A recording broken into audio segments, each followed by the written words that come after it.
Hey, podcast leaders. Welcome to the John Maxwell Leadership Podcast, the podcast that adds value to leaders who multiply value to others. I'm your host, Mark Cole, and I'm excited today about this impactful two-part series that we're beginning this week. As you may know, especially those of you that listen and watch our podcast that are from the United States, this coming Monday, we celebrate the great life and the legacy of Dr. Martin Luther King Jr.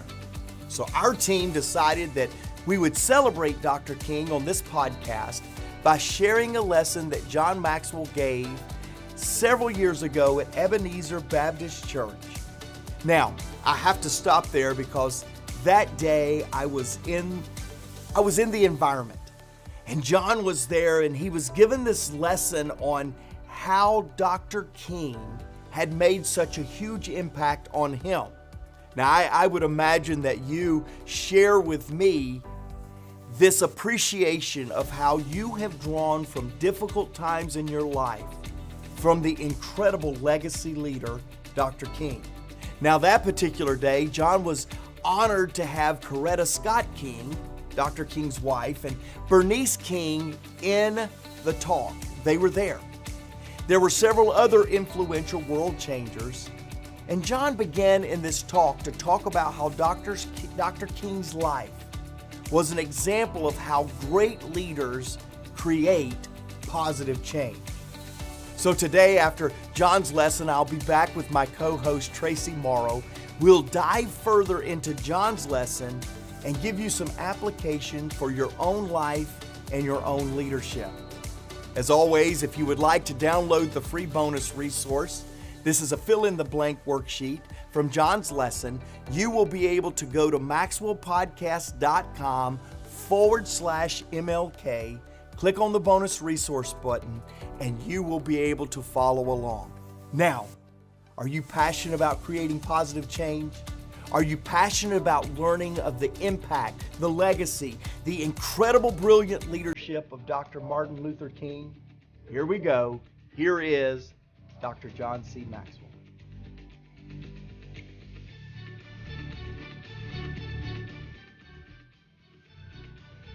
In a moment, I'm going to talk about Dr. Martin Luther King Jr., who I would consider to be, in the last century, the greatest leader in the world. Not only in America, but the entire world, for the change that he brought. And for us to be in this historic place where he preached and shepherded a flock and was a pastor and a leader. And then we're especially honored to have his wife, Coretta Scott King and Bernice King, here with us. And I want to say one more thing before I launch into this lesson about Dr. King. This year I've had two highlights. In fact, recently somebody came to me and said, John, what have been your highlights this year? And it was so easy for me to tell them what it was because I really have had two highlights. I had the privilege on the day that we honor Dr. King as a holiday to be here at Ebenezer Baptist Church, and the family was so kind to ask me to come down with other speakers and take a few minutes to talk about Dr. Martin Luther King Jr. as a leader. It was a highlight. Place was packed out. The service was incredibly inspiring. And just to be able to stand with other people who have been great leaders, people who have stood with courageous stands for what is truly right, to be able to do that and to speak that day was an incredible honor.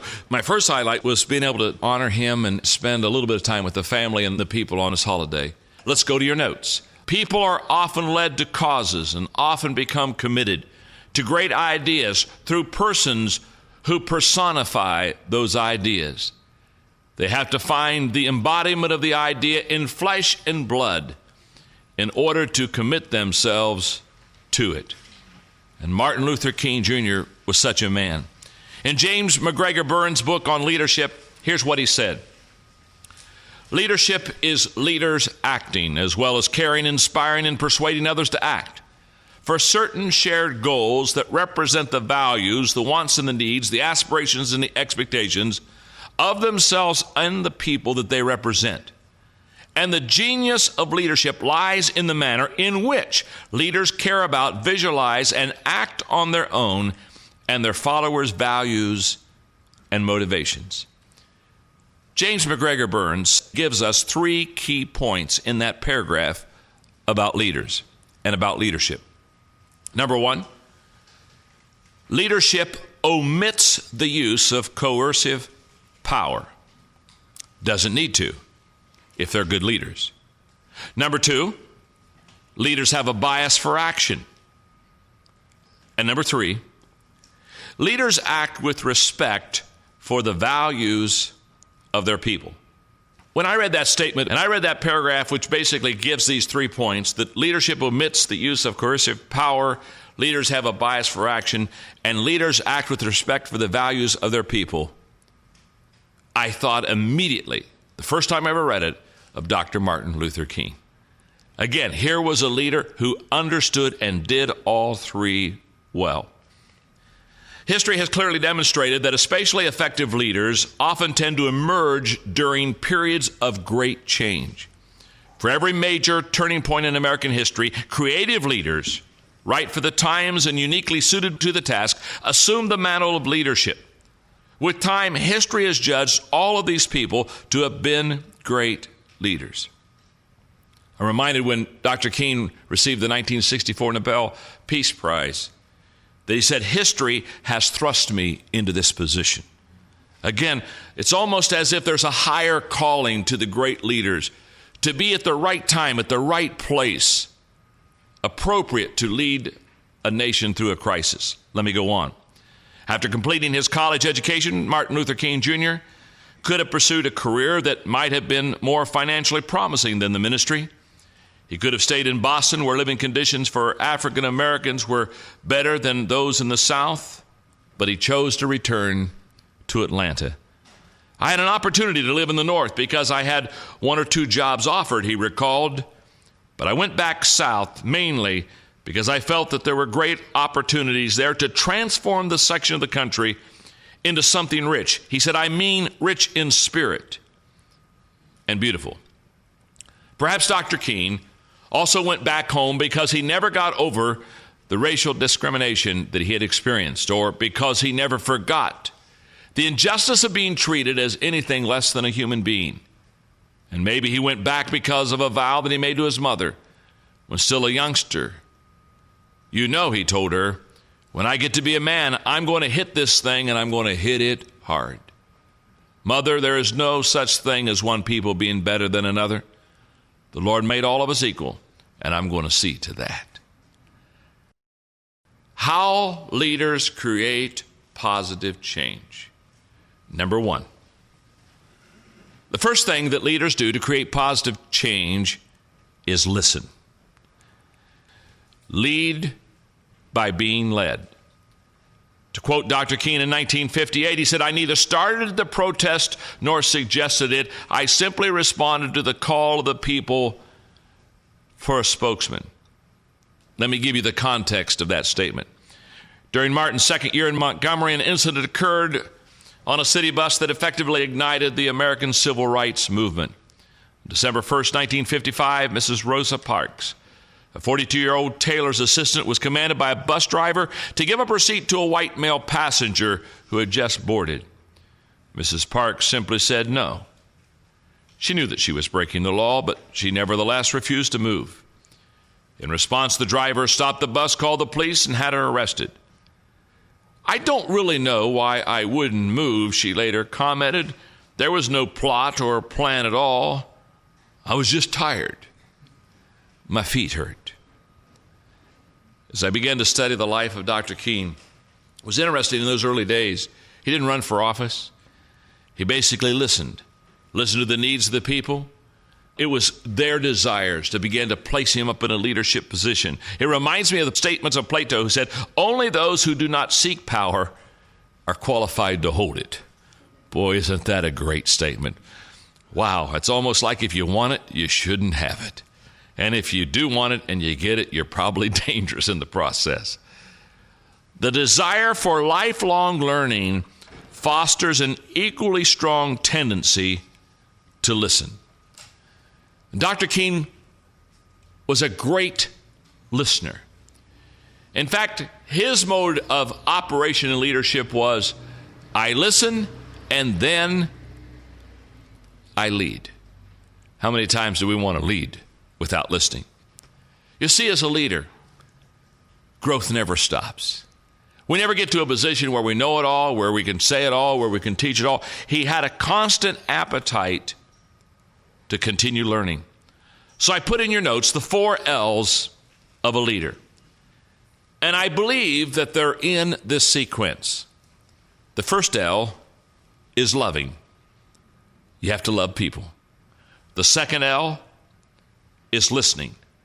Because if you truly love them, you want to hear what they have to say. The third L is learning. Obviously, when you begin to listen, you begin to learn. And the last one is leading. When you love, listen, and learn, then you're qualified to lead. So how do leaders create positive change? Number 1 is listen. Lead by being led. Number 2, communicate.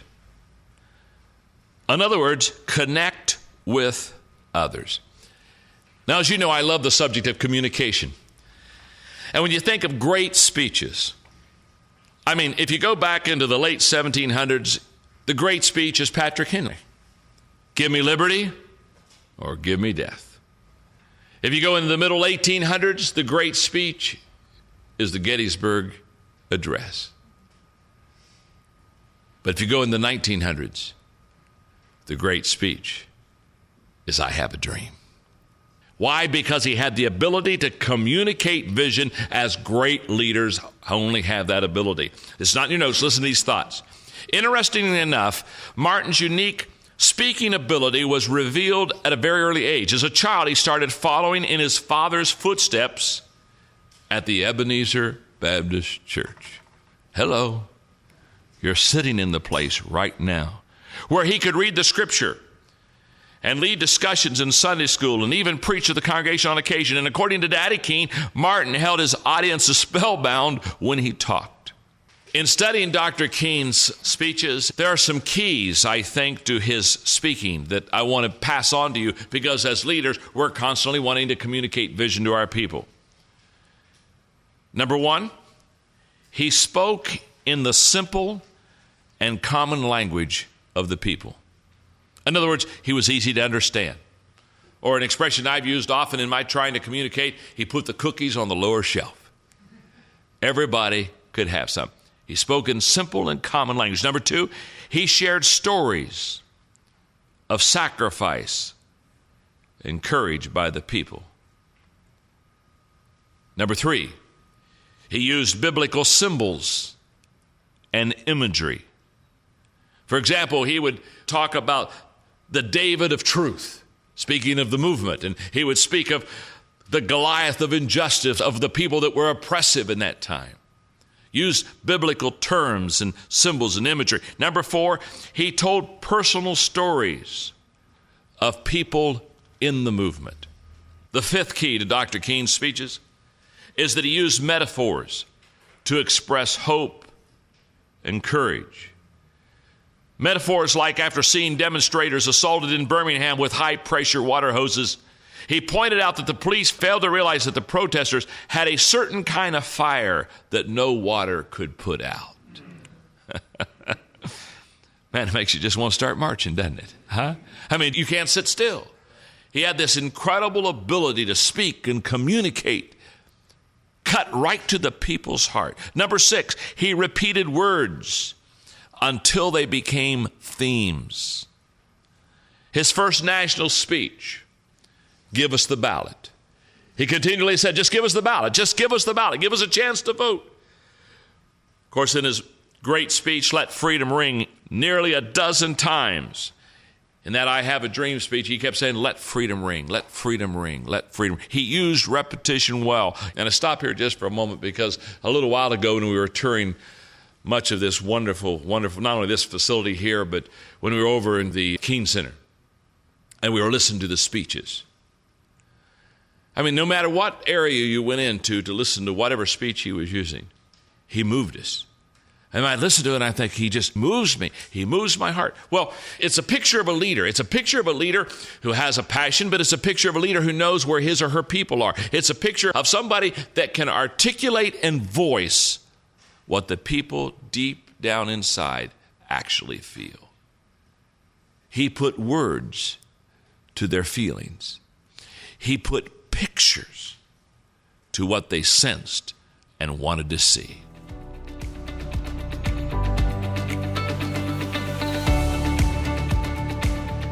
Hey, thank you, John Maxwell. And wow, I'm reminded, Tracy, of this quote that Dr. Martin Luther King Jr. said. He said, darkness cannot drive out darkness.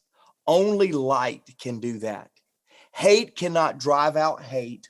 Only love can do that. Here we are today, and boy, in some way times have changed, in other ways times have not changed. One thing that's true about every one of us as leaders is there comes a time, often many times, to where we have to create positive change in the middle of negative environments. And so here we are today, Tracy, and John's given us a great first part of a two-part lesson, and I'm glad to be hosting today with you. Welcome aboard. Thank you for having me. I'm happy to be here. I'm honored to be here talking about this lesson today. I think it is incredibly powerful that John kicks it off. John, who has so many trophies and awards that he has been given as the #1 leadership expert, an expert of leadership, of studying leaders over the course of the history of mankind. And what does he kick this lesson off by saying? That Martin Luther King Jr. is the greatest leader in the world in this last century. And how powerful is that for John to say that? And so I love that you kicked off that quote, because I'm a huge fan of that. I mean, that's how that really is, when we've been talking so much about how do we change our world, it is with love and by bringing light in. And John certainly highlights a lot of the light that Martin Luther King brought in. And so one of the things that I was thinking about when John first started out talking about the 3 key points of leadership, Mark, he said, leadership omits the use of coercive power. Leaders have a bias for action, and leaders act with respect for the values of their people. And that really makes me think of the transformation through values that we have been trying to pick up this mantle and carry it in this modern world, into the world, and now into the United States. And so as we look to honor the mantle that Martin Luther King Jr. carried and passed the baton really to our generation, how are we doing that? Kind of share that.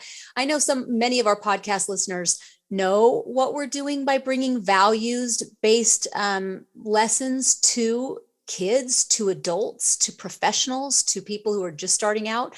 But talk about how we're trying to kind of carry that mantle in this modern world through transformation tables.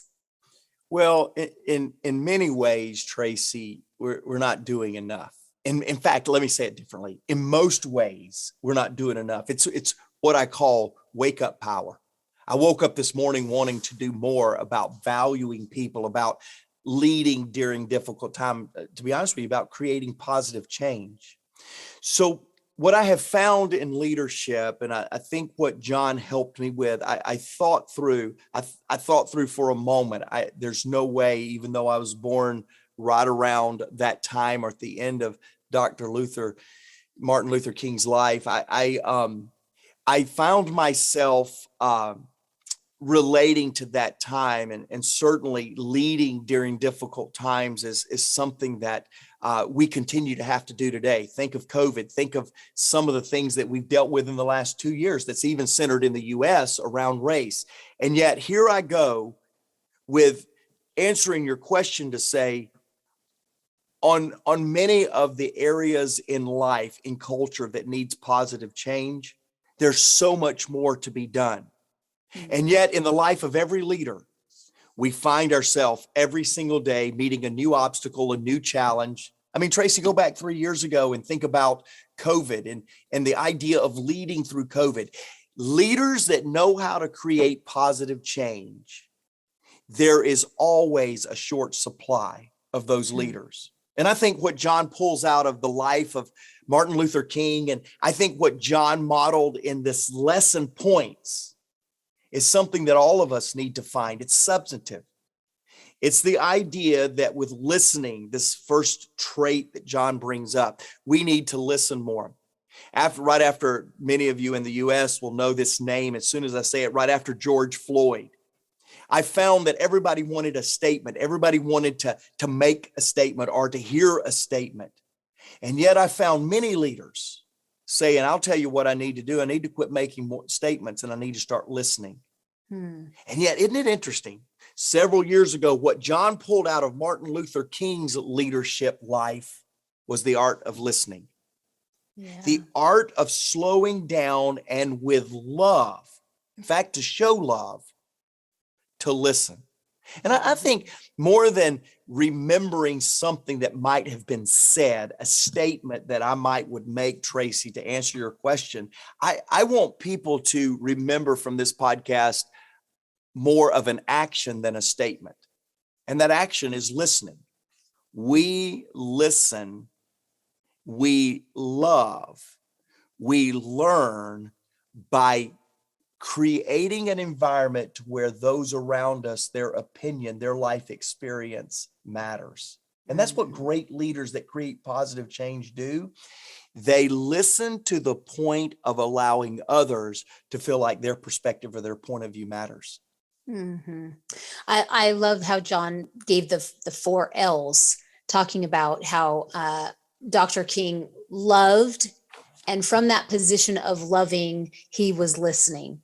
And I think the tension that we feel, especially when you talk about, for instance, George Floyd, or when you hear about racial injustice or things that stir your soul, that anger is involved in there. And I'm just so struck by how Dr. King came from a place of love and listened, and the power, back to that statement that you led with, the power that comes when you're stirred, when your anger comes from a place of, because you love people, you're mad at the injustice, what's wrong. And so you choose to listen.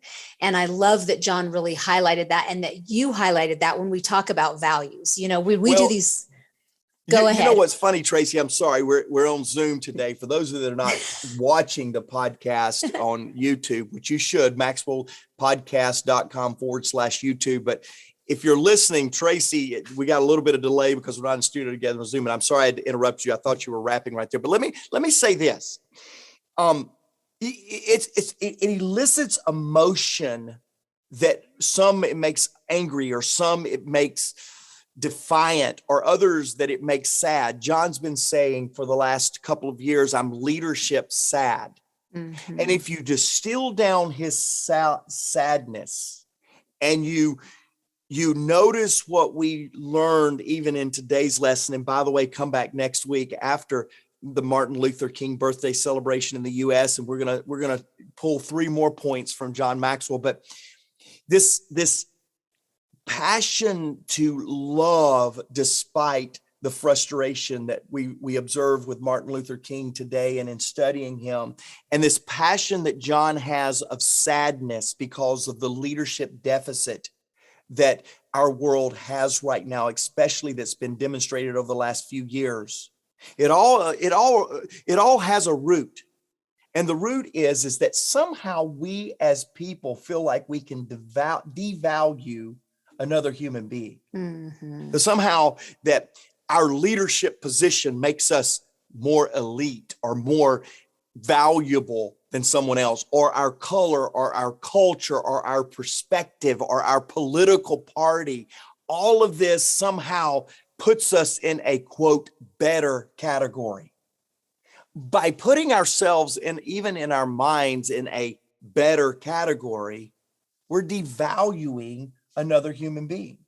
And you cannot create positive change by demeaning someone else. That's right. You can't. That's right. There's no such thing. There's no positive change in saying, I'm better than you, so let's go my way. No way. That doesn't create positive change. It may create change, but it's short-lived, it's not sustainable, and it will come back and create division at some point down the road. And I think what we're learning from John, specifically in this lesson he took away from the life of Dr. Martin Luther King, is this. We've got to listen and collaborate to create change. It's got to be inclusive for it to be sustainable, positive change. So John went into, he broke down his communication style. And so I listened to this, and I can't help but think that our podcast friends are listening to this too and feeling stirred and moved to act. You know, when you hear about someone who's so inspiring and so who just lived a life so fully engaged with what they were passionate about and what was right. And so John breaks it down into the six pieces of how Dr. King's speeches inspired people. And so he clearly had a unique gift and calling for communication and the way he interacted. And John broke each of those down and how he interacted and engaged with people. But do you think that was, obviously he's a stand apart. John said he was the greatest leader in the world for the entire century. And do you think that was specifically for such a time as this that was unique to Dr. Martin Luther King Jr.? Or do you think that we are all gifted on smaller levels and called to take up the mantle in those studying Dr. King's, those 6 points that John broke down for us, and finding our own voice and way to come alongside and not wait for another once in a century leader to come along, but instead for all of us to do our part to step into those shoes? What do you think about that? Well, so it's funny because, again, if you're watching, you see me lean right down. I'm teaching a lesson this afternoon on the law of legacy. And in this law of legacy, John teaches, and this is from the 21 Laws, and I get the privilege of communicating this in a little bit. In fact, we'll put in the show notes how you can get access to this digital product that we're creating. But John teaches in the law of legacy that legacy is when you do something so great that when you're gone, somebody wants to continue what you started. Now catch that. We're today, That's 50 years later, 60 years later, 60 I should know my math a little bit better. 60. 60 years later, here's what we're doing. We're dedicating two podcasts. Not just because the subject matter is still needed today, sadly, but because somebody stood up when times were the most oppressive for a group of people and said, I have a dream. And guess what, Tracy? I may not understand the culture. I may not understand the color all the time, but I share that dream that all men, every woman would be seen as equal and would have the same opportunities as each other. That is a legacy that I carry. In fact, I carry it so many times incorrectly, or I feel like I don't even qualify, but I carry that dream, that legacy. I am inspired 60 years later to continue that legacy. Me too. I'm inspired right now by John Maxwell to continue his legacy of what he learned from the life of the greatest leader of the century that he said. Because there are legacy here that from leaders, forget the subject matter for 1 second. Don't forget it, but just set it right over here for 1 second. And here's the point in the lesson. Do something with your life so great that when you think you're done, death or weariness or whatever, that somebody is so inspired that they continue it. And that's what today we're getting to do in this lesson. We're getting to carry this legacy forward. Some of us in a much smaller, less significant role than some of you that get to carry this inspired dream. But all of us nonetheless wanting to carry this forward by this moment of taking the podcast and focusing on what leading with legacy for positive change can really be about. And I hope, Tracy, I hope 25 years from now, in the month of February, or in the month of January, rather, in the month of January, I hope 25 years from now, you and I, with a little more feeble voice, is still sitting here on the podcast talking about the inspiration of the legacy of Martin Luther King, of John Maxwell, and how these leaders know how to create positive change. That's right. We aren't meant to wait for the next big leader. We can pick up right where he left a very clear path, and John, by his life, and where John broke it down for us to study it, to learn it, and to begin to act. And I feel like this is a charge to me, leaving this podcast and preparing for the next 3 for next week. I feel like we're called to be a part of that with love, and to listen and learn, and then to lead other people through ourselves. Yeah, you know, it's funny, Tracy, as you said that for some time. And again, I think it was back at the tragic death of George Floyd. I began to say, I wanted to listen, I want to learn, and then lead. And I want to get it in that order. The order mattered to me all of a sudden. I want to listen. I want to quit talking. I want to listen because I don't understand. My culture, my environment did not give me the ability to understand without listening first. Right. And then I wanted to learn. I want to learn something. I don't want to just listen to check it off and say, now I listen to you. Would you listen to me? I wanted to listen to consume something to become better. And then I would say with the third L, like a Baptist preacher, I want to lead. I want to lead. But you know what I learned from Dr. King today?